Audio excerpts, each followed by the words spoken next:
মনের ভুলেও সন্তানকে তিনটি কথা বলবেন না।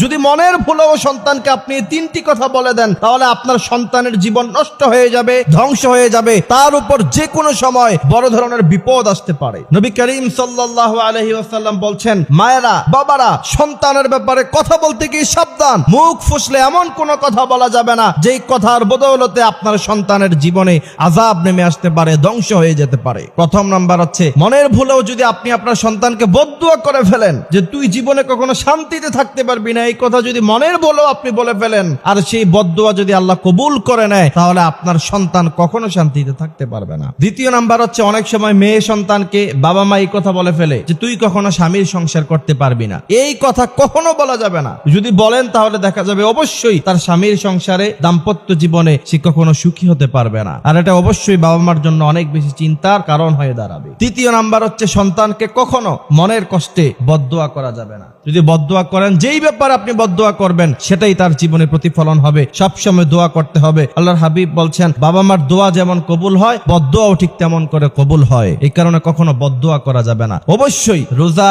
নামাজ, ইবাদত এগুলোর ব্যাপারে কোনো ধরনের ছাড় দেয়া যাবে না। তার মানে এই নয় যে আপনি তাকে বদদুয়া করবেন। সবসময় তার জন্য হেদায়েতের দোয়া করতে হবে। ইমাম আল কালবানী মক্কার ইমাম ছিলেন। তেনাকে প্রশ্ন করা হয়েছিল যে আপনি মক্কার ইমাম হলেন কিভাবে? তখন তিনি বলছিলেন যে আমার মা সবসময় আমার উপর রাগ হলে তিনি আমার উপর সবসময় বলতেন যে আল্লাহ তোমাকে মক্কার ইমাম বানাক। তার বদৌলতে আমি আজকে মক্কার ইমাম হয়ে গিয়েছি। সুতরাং মা বাবার দোয়াও যেমন কবুল হয়, বদদুয়াও কবুল হয়। যখন আপনি তার উপর অনেক বেশি রাগান্বিত হবেন, তখন সন্তানের জন্য দোয়া করবেন, আল্লাহ তোমাকে হেদায়েত দিক, আল্লাহ তোমাকে সঠিক সমঝ দান করুক, এই দোয়াগুলি করবেন।